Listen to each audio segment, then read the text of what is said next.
Did Congress have forewarning that the mother of all bombs was going to be deployed? No, I will tell you what I know about it. I found out it probably like you did. I heard about it on the news.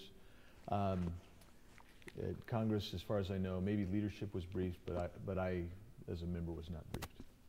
This is the second major offensive that we've had in the last week or so. Last week it was Syria. I know you made a statement about Syria.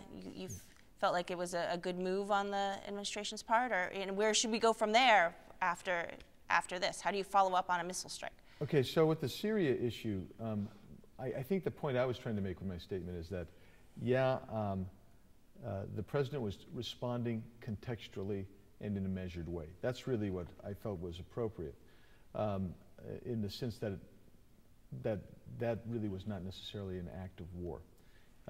You have the context that you have going on here is not unlike President Reagan when he first came into office and did some missiling into Libya.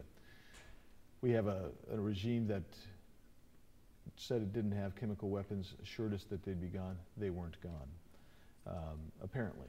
As far everything we know tells us that.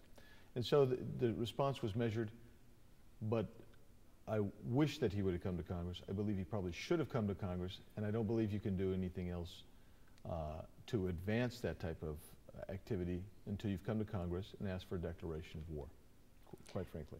Do you think that's forthcoming, and would you support putting troops into Syria to take out Assad? Well, a couple things with that. There is the War Powers Act that some believe would have authorized the missile attack on Syria, on the infrastructure within Syria, as long as the president comes within 60 days and says, look, we had a critical national interest that was at stake, we need to take care of that.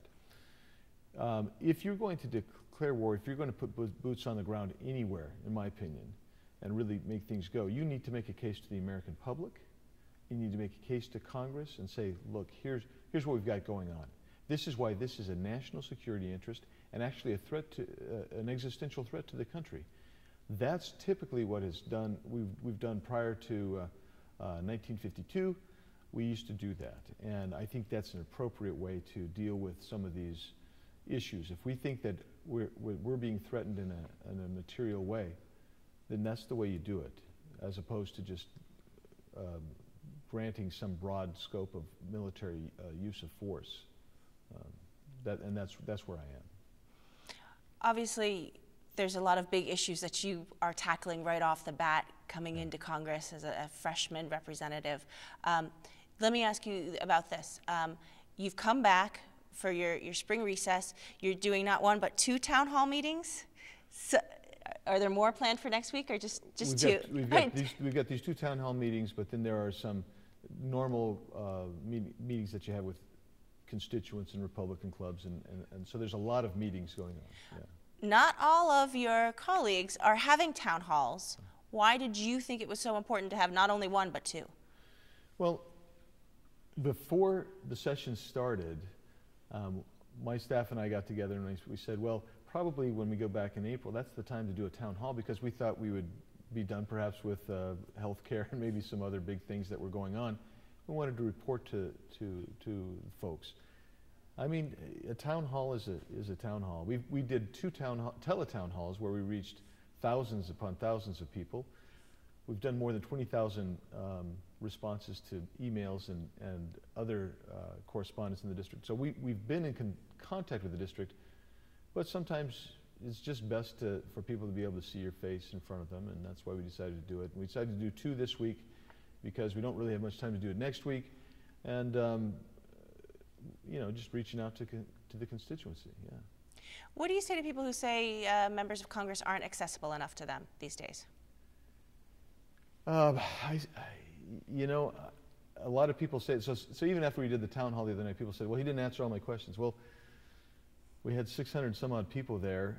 When I looked out, I don't know how many of them, probably 2/3 of them had cards wanting to ask questions, and we'd still be there. I think that Congress, most of the congressmen and women I've talked to, they really have an interest in responding to their constituents, and we do. I do, and I recognize that's important. I'm trying to do that. You know, we have massive districts. Congress itself is massive, but a district probably ours is in excess of 750,000 people, I believe, and that makes it very difficult to communicate with everyone as effectively and efficiently as we like. You mentioned healthcare. Obviously, the first round of healthcare reform failed. Part of that is the Freedom Caucus, which you're part of, correct?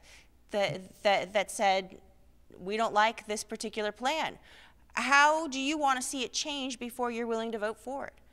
Well, just to give you some background, it wasn't just the Freedom Caucus, although I am a member of the Freedom Caucus. People forget that there were a squad of probably a couple dozen moderates who were off as well. And then there were others who didn't like it but were going to vote for it. So who knows what would have happened if it would have gone to the floor. And by the way, we never took an official Freedom Caucus position on this. There were many within the Freedom Caucus itself who support the current legislation. For me, speaking on behalf of what I think my constituency wants, is when the President of the United States, the Majority Leader of the Senate, the leadership and House Conference of Republicans all say that this can't be fixed. You need to repeal root and branch. You need to yank it up from its stem. This is a knot. I'm giving actual quotes here. This is a knot that you can't untie. You need to repeal all of it. I think people think that we were going to repeal all of it. And when I was asked on the trail, they'd say, "Will you repeal Obamacare?"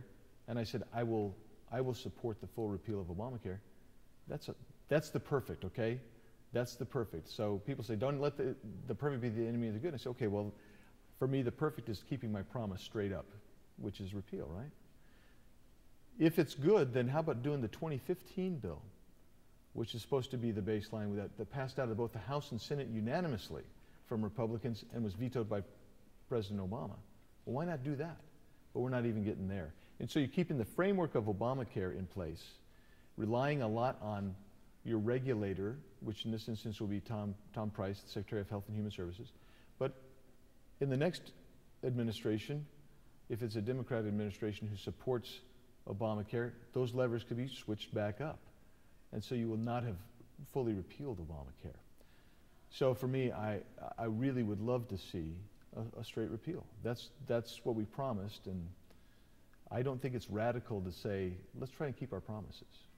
Does that mean just repeal it and then there's nothing in its place? Like it all goes away back to, like, erase the whole thing and go back to the way it was before? Or are there certain things that you feel like going forward you have to make these kinds of promises to the American people? I think even if you do a full repeal, there are so many things that we would want to do. And these are supposed to be part of, you know, the current plan is a three-phase system, and the last phase, and so some of these would be that third phase. And we're talking about letting associations and groups come back together to form policies. This is having the plan that Congressman Palmer and Schweikert are championing on high-risk sharing and pre-existing condition pools. This is things that allow people to sell and buy health insurance policies across state lines. These are things that, if you did a straight repeal, premiums would drop immediately. You do the additional high-risk pool and assessment, trying to take care of those people who have a hard time getting insurance. That would also further bring down premiums on health insurance policies. That would make it, I think, where we want it to get to, where people would have more access to health care because they have more opportunity to have health insurance. That's what I'm talking about. Okay. Let's move to border security and immigration policy. You have sponsored Grant's bill. Yes. Or Grant's law. Do you have any hope that it will pass, and why do you think it's necessary? Well, Grant's law is actually trying to take into account what happens when you have someone who we know is a criminally violent person. They're here in the country illegally. We know they're criminally violent. Why would we let them back out on the street? Why wouldn't we deport them? And why would we not protect our society? That's what Grant's law does. Do I think it has an opportunity to pass? I have a patina of optimism over a mound of skepticism. And the reality is, I've talked with the chair. It's been assigned to one of the committees I actually sit on, which is Judiciary. I've talked to the chairman of Judiciary. He's having his staff review it again and look at it. President Trump has said that this is an idea he supports.